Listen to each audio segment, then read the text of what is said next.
Hey everybody. So a few of my regular viewers were starting to get concerned about me because I haven't done a video in a minute.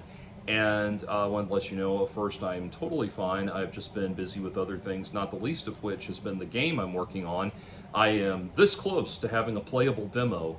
And don't get too excited. I'm not going to be releasing that publicly. I'm going to be handing it off to friends of mine who work in computers and who are gamers and all of that stuff to play privately, so they can play test it for me and tell me if I've got something or if I'm just the Neil Breen of video game design.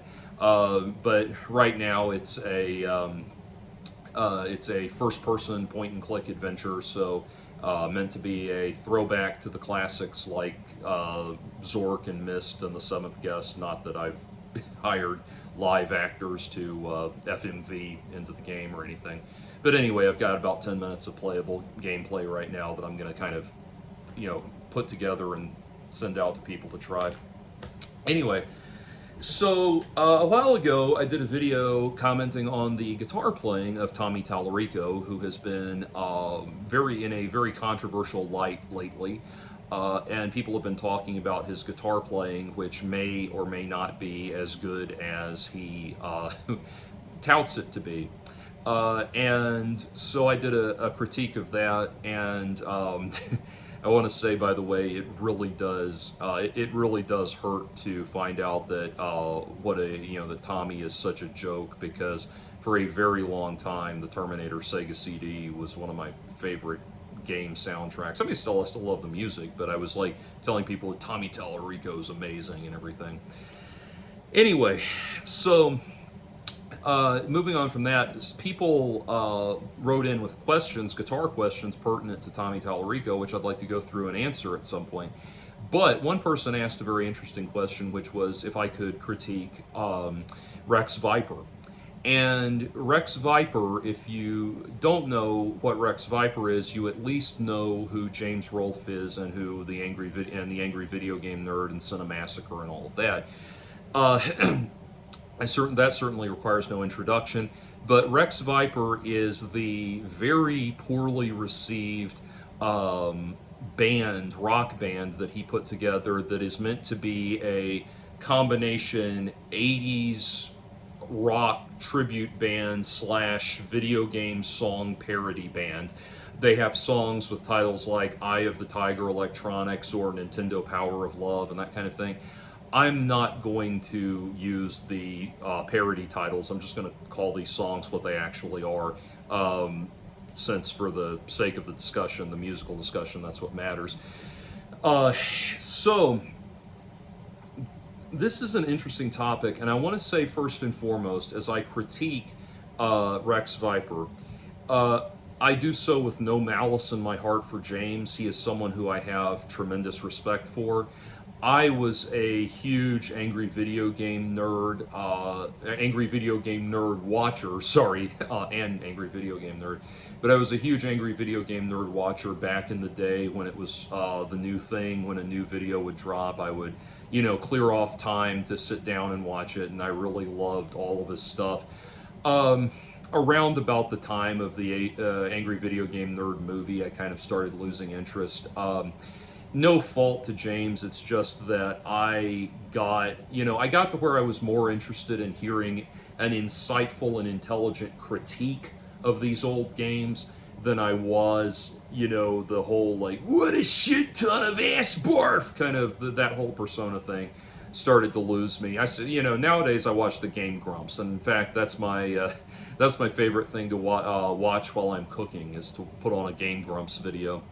But anyway, so, I cannot, even though I don't really watch Angry Video Game Nerd anymore, I cannot overstate how important James Rolfe's contribution is to YouTube, to video essays, to the retro gaming community, to video games in general, to the online discourse, just literally someone who innovated and evolved YouTube videos as an art form. I mean, his stuff was coming out and changing the game back when YouTube was just dropped in our laps, and we were all like, okay, what do we do with this thing? You know, it was just for uploading your home movies at that point and everything. And he really changed the game. So I say this because I'm going to go hard on Rex Viper, but I understand. I can only. It is about the only thing about James's operation I can critique. Everything else, his contribution to YouTube as a whole is nothing short of God tier. You know, it's just extraordinary. So anyway, that disclaimer going forward, if you're just joining us, I am a professional musician. I am primarily a guitarist. I'm trained as a guitarist. Went to Berklee, graduated in 2006, and have worked as a professional musician, a professional guitarist for the last almost 20 years now. And I was actually working professionally while I was still at Berklee, so my professional career goes back a few years even before that. And so I'm primarily a guitarist. I also do vocals, primarily backing vocals. And then I actually just recently started singing with a cover band. So that's been kind of my two main gigs with that right now. And I've never sung lead before in a band. I've done backing vocals in professional bands, and I've sung like when I'm leading a band rehearsal and sung because the singer is out and they need to fill in. But this is my first actual get up on stage and do it kind of thing. So it's daunting, but it's still relatively comfortable for me. So anyway, but all of that to say, I can come to Rex Viper with a certain amount of professional credential and that sort of thing, professional experience. And there's a few comments, there's a few common observations that people have about Rex Viper, mainly related to the singer, who is definitely the weakest link in a very weak chain. But I have comments all around, so I'll get to all of that stuff. First and foremost, I'll start with James's guitar playing. He doesn't actually do very much in the band. He's the rhythm guitarist. But I shouldn't say that. He's not a spotlight player, if you will. He's not somebody you'd be watching much if it weren't for the fact that he's James Rolfe.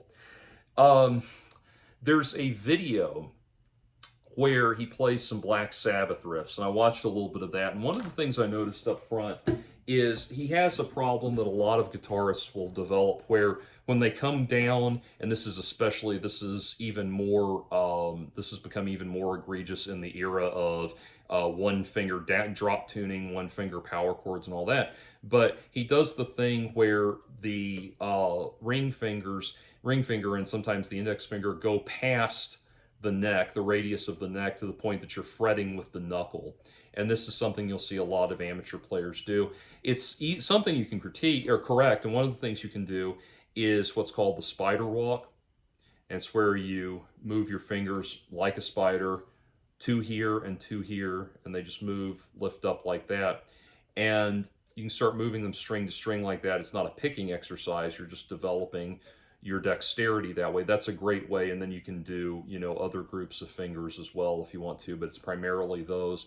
And it's important to develop that because as a guitarist, your main dialogues are going to be between these two fingers and these two fingers, that kind of thing. And so developing that technique is important. It's also great if you're learning, whole tone scales and that sort of thing. But that sort of thing would give him the dynamic control that he needs to eliminate that habit. So it's not, this is not unredeemable. It's just things he has to work on. So that was one thing I watched about 4 minutes of him playing. He played, I think, Sabbath, Bloody Sabbath, and I think like Symptom of the Universe and a few others like that.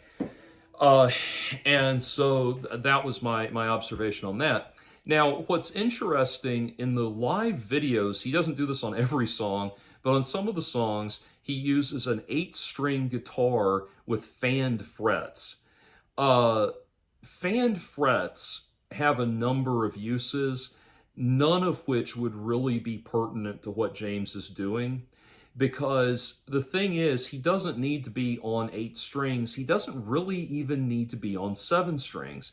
Everything he's doing there could be accomplished by tuning a 6-string guitar down to a lower tuning, to C sharp or B or whatever lower tuning they want to get to. And the reason I say that is because if you look at when he's playing Eye of the Tiger,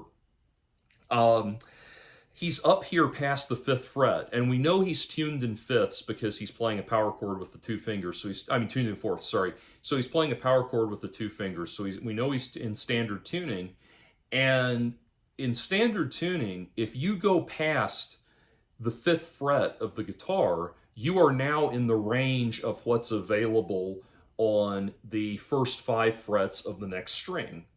With the G to B string being the only case where that's not true, which is why you fret 5ths differently up there. But anyway, so once you get up there, once you get past that, the question becomes, why are you doing it down there and not up here? And here's the thing about that. For him to be, playing those riffs up there past the 5th fret on an 8-string guitar makes no sense, because here's the thing. If you have a guitar, if you were to draw in terms of the tonal quality of a note, the notes that you're playing, if you were to draw a diagonal line from right here all the way up to right here, all of the notes that fall along that diagonal line would be the best sounding notes on the guitar. So if you're coming down here, like if you're playing B right here, a B power chord right here, and not up here, the question becomes, why are you doing it? Because it's going to have better tonality up here. In this range, it's going to be brighter and crisper. Now, you may not want brighter and crisper. You know, you may be doing a stoner metal thing where you need a thicker, sludgier sound, and so you're going to get the notes up there for that reason. The thing is, that's not what you're going for when you're covering Eye of the Tiger. And so the question becomes, I don't know if you've ever held an 8-string guitar. Those things are fucking coffee tables, man. They're huge. I have big hands, and they're huge for me. I have to do, you know, when you play classical guitar, you have to, if you play classical guitar and you have no cutaway, you have to bring your fingers up here. You have to bring your thumb up here like this to get the notes up here. I almost have to do that to play an 8-string guitar. I think there's a reason that people mostly use them for djent, and where you have, you know, bar chords. You can do the single finger power chords and everything, because that's what it's easiest to play. 9-string guitars, the most notes I've ever played on most strings I've ever played on a guitar was a 9-string. I was in a guitar store one day with like an hour to kill, and so I saw they had this 9-string guitar, and I took it off the wall and was like, I'm gonna sit here and figure out something cool to do with this thing. So I went on my phone and looked up what's the standard tuning for a 9-string guitar, and it came back and said there is no standard tuning for a 9-string guitar. So like, guitar manufacturers are like literally putting these things out there apropos of nothing. They're hoping someone will come along and figure out what you're supposed to do with it, or work out what you're supposed to do with it. But anyway, so why he's playing this on an 8-string guitar makes no sense to me, especially when the way he's structuring it would work better on a 7-string guitar, would sound better on a 7-string guitar, and then after that would sound better on a detuned, properly intonated, properly set up, detuned 6-string guitar. So it just doesn't make sense why he's phrasing it this way, and why he's playing it on a fucking 8-string guitar that's like, you know, requires this ridiculous grip to be able to play. And so none of that made sense to me. And this is the thing about Rex Vipers. It's like at every turn in this band, I cannot figure out, you know, there's just constant things where it's like, it doesn't make sense. Like, I'm looking for one thing in this band where the decision to the creative decision that was made makes sense. You know what I mean? Like, I can say, okay, I see why they're doing it that way. Nowhere can I figure that out with this band. You know, like I said about the tonal thing, you know, if you're doing sludge metal, stoner metal, and all of that, getting that thicker kind of bleeding, that thicker sound that you'd find on the seventh fret of the E string on a detuned instrument with that, or a standard tune instrument with that kind of, where it starts to have that kind of bleeding sounding overtone and everything, that starts to make sense. That's what you're going for. In the video where he's playing Black Sabbath riffs on a Gibson SG, it's very obvious that he's trying to cop Tony Iommi. So he's trying to do the whole, recreate the Tony Iommi sound. So everything he's doing there makes sense. In the context of Rex Viper, none of these decisions they make sense. Why is Eye of the Tiger being played on the bottom string of a gent guitar? It doesn't make sense, especially when he plays six strings on other songs.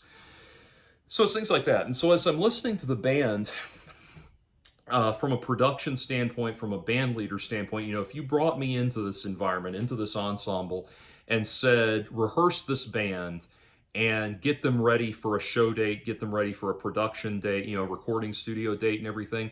And I've done work like this where I come in and get a band ready to go in and do that. If they bring me in, if I were listening to this band, the first thing I would be listening for is, who is the musician that everybody else is hanging on to? Most bands are not Dream Theater, where every member of the band is playing at the absolute top of their game. Every member of the band is a learned musician that got 10,000 hours of practice time before they were 5, and all that. Most bands are started by groups of friends. And usually there's that one friend that everything kind of coalesces around. There's that one player that becomes the muscle of the sound that really gives it what it needs, and everyone else is hanging off of that. There's a great dramatization of this phenomenon in the movie That Thing You Do. Great movie about a 60s one-hit wonder rock band, and they are just some mediocre teenagers in a garage until they bring in this drummer that's really got chops, and he knows what he's doing, and he takes them to the next level. Most bands are like that. You have that guy that gets all of his friends together and says, hey, let's do a band, you do this, you do that. A more contemporary example of that would be Marilyn Manson. The original Marilyn Manson band was actually, the musical component of that was originally the baby of Scott Putesky, Daisy Berkowitz, the original guitarist. If you watch, I think it's either, there's a couple of Manson documentaries. It may be Demystifying the Devil or Sympathy for the Devil, whichever one of those documentaries. The guys, the original lineup in the band, they're talking about, Scott was the musician.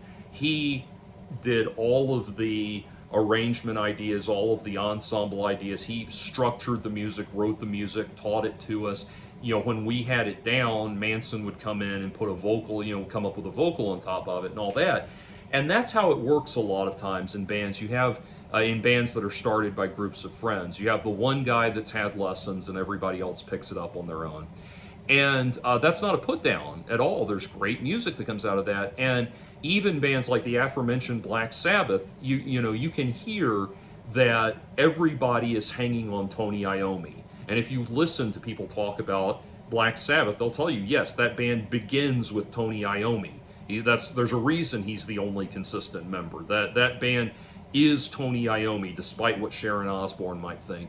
There is no, which on a side note, yes, I did just hear that all of the Tony Martin era Black Sabbath records are finally available on streaming, and that's fucking awesome. Anyway, but that band is Tony Iommi. It's built around Tony. Everybody else is listening to him. This is even true in the Beatles.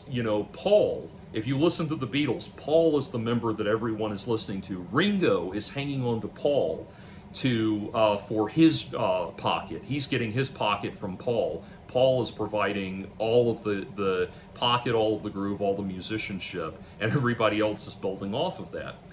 And so with Rex Viper, I cannot tell who that person is in that band. Who is the person in Rex Viper that everybody else is hanging on to? What it feels like is, it's like all of these guys that could have developed over time had they been friends as kids and put in the 10,000 hours, could have developed into something. They just, because of James Rolfe's stardom, they just immediately shot up to just light year status or outer space status instantly in this very meteoric rise. They just immediately shot up because of James, and so it's impossible to find the person that everyone is hanging off of in this band. Moving on to the production aspect of it, when I listened to their cover of Eye of the Tiger, I hear this band where, first of all, it sounds like nothing was mixed. It sounds as if everything was panned to the center and leveled at exactly the same level, and everything was at the same volume. Nothing sounds mixed. I mean, I know there are a couple of things that are panned left and right that you can hear only happen on one side, but beyond that, there's nothing is EQ'd. Everything just kind of sits on top of everything to such a degree that you cannot hear really the drums at all. You can hear them a little bit in the background, but you certainly can't feel them. And what's so odd to me is it sounds like it was recorded and it was not mixed at all. Everything was at exactly the same volume and the same EQ, and then it was handed in to be mastered. And it's such a weird thing, because if somebody brought that to me, I would say, well, this needs to be mixed before I can master it. Like, give me the raw stems and I'll mix it. It's going to cost extra, but I will give you a mix. But it's got to be mixed before it can be mastered. It's going to reflect poorly on me if that comes out, and it has my name on it for mastering, and that kind of thing. And so that's what's so odd to me, is it's like, where were the no people along the way? It's like, where were the people along the way that should have been that person that said, wait a minute, stop a minute, you need to go back and do this, this, and this. For something on this level, there has to be people that would have said that. Now, granted, there are plenty of divas out there that surround themselves with yes men and put out lousy products as a result. But I don't feel like James Rolfe is that sort of person. He strikes me as a genuinely humble sort of person. He seems, if you see him talk in person and everything, he doesn't have any kind of brash arrogance about him or anything. I mean, even the persona of the nerd with the, facial expression and everything, that's like, that's exaggerated. That's all persona. He does not seem like a genuinely arrogant person that would, his ego is so high and mighty that he would only surround himself with yes men. So there's got to be, to give you an idea of how significant that is, Metallica has 3 albums that are controversial from a production standpoint: And Justice for All, Saint Anger, and Death Magnetic. If you look in the liner notes for Death Magnetic, there is no credit for who mastered that album. Or at least there was not on the original pressing. If they've put out new pressings of it, they may have reworked it since then. But that kind of thing matters. And you have to think, if someone's going to say, I don't want my name on this, to Metallica, surely someone's going to be willing to say, I don't want my name on this to the Angry Video Game Nerd, to Rex Viper, and all of that. So that's the next thing, is it's like, it's not, I've been in situations when I was much younger where I was like, hey guys, we don't have, this is back when I was at an earlier stage in my development, like, I can't do a perfect mix, but this is all we've got, we have to do that. But that's not where we're at with the Angry Video Game Nerd. This is something that brings in a considerable amount of money. This is something that money could have been spent on to make sound nice and put together and everything. There's this video that they have for the Eye of the Tiger parody where there's animation throughout where they are animated as characters on a Tiger Electronics video game. Instead of the money that was spent on that, spend the money on getting good production, on getting a good production, on getting all of this put together properly. Like, I just don't know what, it's funny to me because I was about to say I don't know what they were thinking, and that's funny because one of James's catchphrases in those reviews is, "What were they thinking?" And it's like, yeah, sometimes you are just baffled, to the point where you're just wondering what was going on behind the scenes from a production standpoint. And that's certainly the case with Rex Viper. It's like, what were they thinking is the thing that comes up at every single turn. Moving on to I don't want to trash too much, but I watched one live video where the lead guitarist did a solo and his picking was all over the place. Either he was too close to the neck, in which case it was getting a very thick bleeding tone, or he was too far back and he was getting too many like scraping, piercing overtone type sounds. None of these things are things you would do for effect. They're things you do when you're not phrasing properly. I want to do kind of an overview, so I don't want to spend too much time on that, but that was my main thing there. The main thing, like I said, is the singer in this band.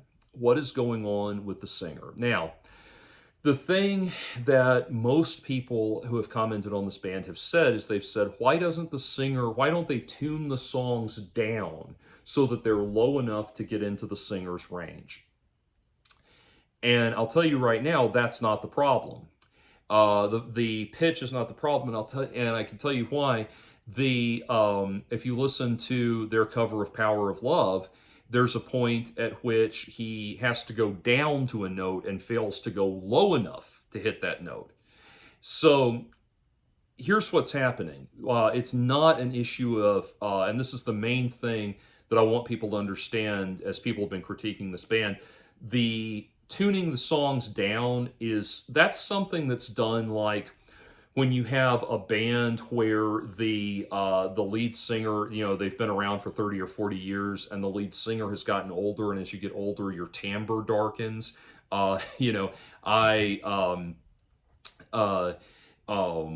my, a friend of mine from Berkeley was my friend Casey Sable, who used to sang for a time period with the band Periphery. And he and I used to like try to do, see who could do the highest King Diamond falsetto, notes together and everything. And I don't know, I don't know if he still tries to sing those notes. I certainly can't anymore. I can't do the King Diamond power falsetto anymore. Your voice you lose the higher tones of your voice, higher overtones of your voice as you get older. And so that's one of those things that that's one of those things that people assume, well, that must be the problem. That's not really the problem. I'll tell you right now, Eye of the Tiger is actually not a terribly high song, all things considered. It is an extremely technical song. And before I tell you exactly what the guy's problem is, I'll tell you with Eye of the Tiger, well, actually, no, I need to explain his problem first so it makes sense. So his problem is not the songs being too high for his voice. The problem is his projection. So most people, people when we talk from right here. This is where we project from. Because all we have to do is talk at a regular room level volume. We don't have to yell, we don't have to raise our voices for long periods of time. You cannot sing opera from this part of your voice. You cannot project from this part of your voice. There are unlearned, untrained singers who think that's what you're supposed to do. What you're actually, they tighten up their vocal cords and try to project that way. It's a great way to lose your voice. And that is what the singer in Rex Viper is doing. He has no command of the mask. So in singing, you have your mask up here, which is the hollow part of your face. Right here where your nose is, that's just cartilage, and then you've got the hole in your skull and everything. So actually, use this guy right here. So, Mitzi says hi. This right here is hollow. And so what happens is when you sing, you bypass your vocal cords altogether. That's just to articulate the words that you're using. You bypass your vocal cords altogether and you push from your stomach, you tighten the solar plexus, push from the stomach, and you come up into the mask. And the way you create that resonance in the mask is by using vowel sounds, which will connect with the mask up here. So all of that gets up here in the mask. And so if you push hard, right there, you start to feel it. I'm not going to sing out a lot or super. I'm not going to sing super loud or a lot or anything because I'm neighbors and it's late. But if you sing from right there, you push it into that nasal cavity, that resonance picks up, and that's what pushes your voice, and that's what gives you the volume. It's also what gives you your dynamic range. And so our friend in Rex Viper is not doing that. Everything is from down here, and that's why you hear him, if you look at the live stuff, he's constantly breaking into a scream. That's, like he acts like it's some kind of affectation, or he's so into it, the music or something. It's not a scream of affectation. He's covering for the fact that he can't hit those notes. He doesn't have the range that you have when you tighten your throat like this is extremely limited. That's what he's got. That's his problem. He's not singing. It's not that his voice is too high or too low. It's that he's not singing correctly. So using what we said about the vowel sounds, different vowel sounds are going to resonate in different places when you project. They're going to resonate in different places on your hard palate, which is the hard part at the roof of your mouth behind the teeth. And so when you're going to sing a phrase like, I have the tiger, I'm not going to sing it, but and the something something remains of the tiger, that famous walk up like that, and then of the tiger, and all of that, you're going to have to sing it such that it goes, hits the hard palate in one place, then another place, then another place, and back up with that level of projection on a single breath to get that sound. And so, of course, it sounds like squealing and misery when he tries to do it. And that's the first thing with this band, is it's like, I get it. Eye of the Tiger electronics. I get the joke. My God, you're talking about, okay, so that's Dave Bickler who sang Eye of the Tiger, and on top of that, and then he was followed in Survivor by Jimmy Jameson, who's an even better vocalist. But that is an extraordinarily technical piece of singing right there. And the level of learned skill that you need to have as a vocalist to be able to pull off something like that is extraordinary. So that's one of their main problems. Is I think the Eye of the Tiger song was the first one they released. I think that was the first song that came out. And they picked right out of the gate right there, just for the sake of, I'm sorry, a not terribly funny joke, they picked not just an extremely iconic song, but a very technical song on a lot of levels, not just on the vocal level, but instrumentally as well. They picked that song, and that's a very bad idea when you're a band with basically no chops. You're making it even worse for yourself that way. But that was the first thing that or the thing that I noticed is, it doesn't matter how low or how high the guitars are tuned. He wouldn't be able to sing it no matter what key they're in, because he's only got like maybe the 4 or 5 notes that he's got in his that he can get to in his larynx, and then it cuts off immediately.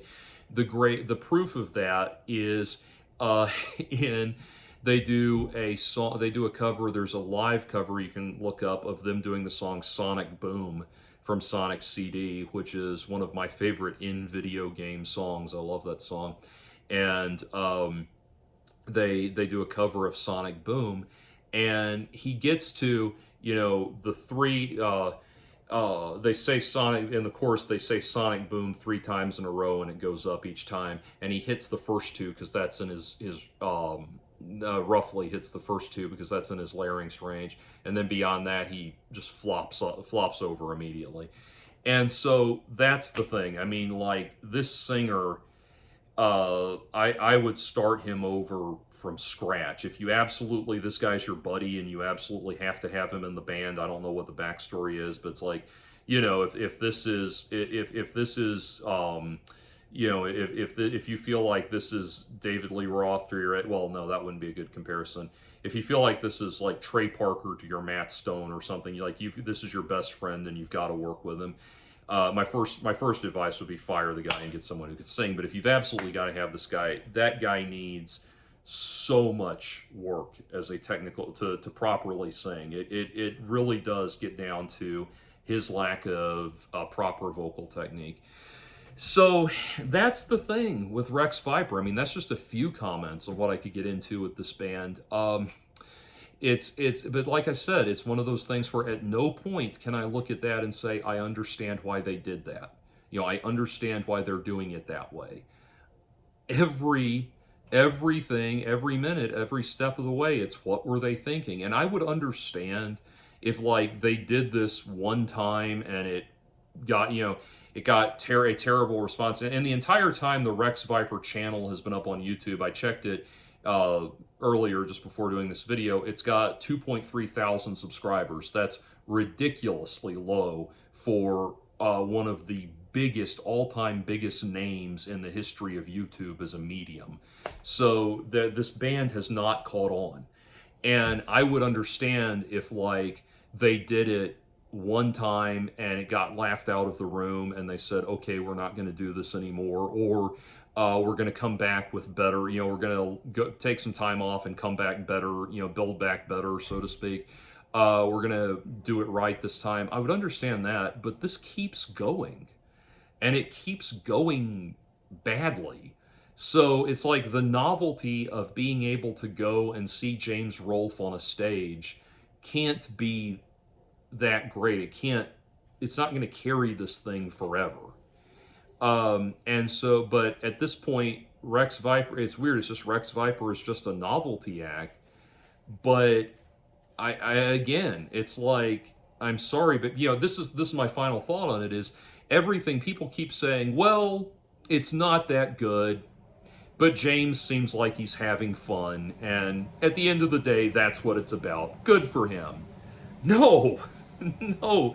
If you're about having fun, you know, you go get you a gig at the local pizza parlor, at the local bowling alley or something. You go do amateur night at the open mic night or something if you're just interested in having fun. That's where you go with this. If you're going to be a professional musician, have a real working professional band like this, you need to step up to the plate. And quite frankly, when you've got the kind of, I know it's always vexing when people try to tell you what to do with your money, like they know what your finances are or anything. But I know that if James Rolfe can raise all of that money to make the Angry Video Game Nerd movie, he could raise enough money to make a decent album, to, if not hire decent musicians, at least hire, get a hold of players that could at least play well enough. I mean, he does have enough clout that people would be, you know, if he's got enough clout that he could call people up and get good players, you know. Not to pat myself on the back too much, but yeah, if he had called someone like me and said, hey, I'm putting this band together, do you want to be the guitarist, you know, lead guitarist, I'd say, or the vocalist, either way, I'd say, yeah, sure, sounds great, you know, I mean, here are my rates, and my rates are very affordable compared to some people, but, compared to a lot of people, but I would have gone for something like that. It could have easily been something like that. And I know money was spent on that Tiger Electronics animation video that they did. Like, surely, whatever's going on with the financing for this, they could actually spend some time, he could actually spend some money on putting a quality project together. I just, the level, given the level that Rex Viper is trying to function at, I mean, yeah, most of their shows are at fandom festivals and everything, but those are sought after gigs. Like one of in here in Atlanta, Dragon Con every year in the Atlanta area. We have Dragon Con every year. And playing, bands like Cruise Shadows plays Dragon Con a lot of times. Abney Park plays Dragon Con a lot. I've seen Abney Park several times now. These are good bands. Like, yeah, what am I trying to think of his name? I can't think of Voltaire. Voltaire, I saw him play at Dragon Con one time. He talks to the crowd way fucking too much. He talked for like 10 minutes and played a 3-minute song. But even he, with his band, like, they're good. They're solid crackerjack bands. These are bands that actually put in the time and the money and the investment to really be something presentable.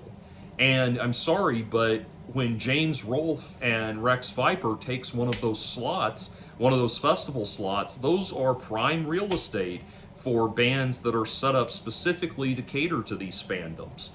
There are, like those bands I just mentioned, things like Abney Park and that kind of thing, which is steampunk. These bands are set up specifically to these bands are set up specifically to play those kind of shows and play those fandom festival type things. Every time that Rex Viper takes a headlining slot, it's taking it away from, and I'm not trying to create a huge scandal here, just think about it though, they're taking that away from a band that actually would be worth the money that it takes to bring them out and that kind of thing. And so I just, like I said, I cannot cast aspersions on James Rolfe as a content creator, and God knows he is a god among men when it comes to the YouTube game. But that is all the more why it's all the more concerning that Rex Viper would be this poorly put together, to the point where, like I said, all I can do is look at it and think, what were they thinking? So anyway, there you go.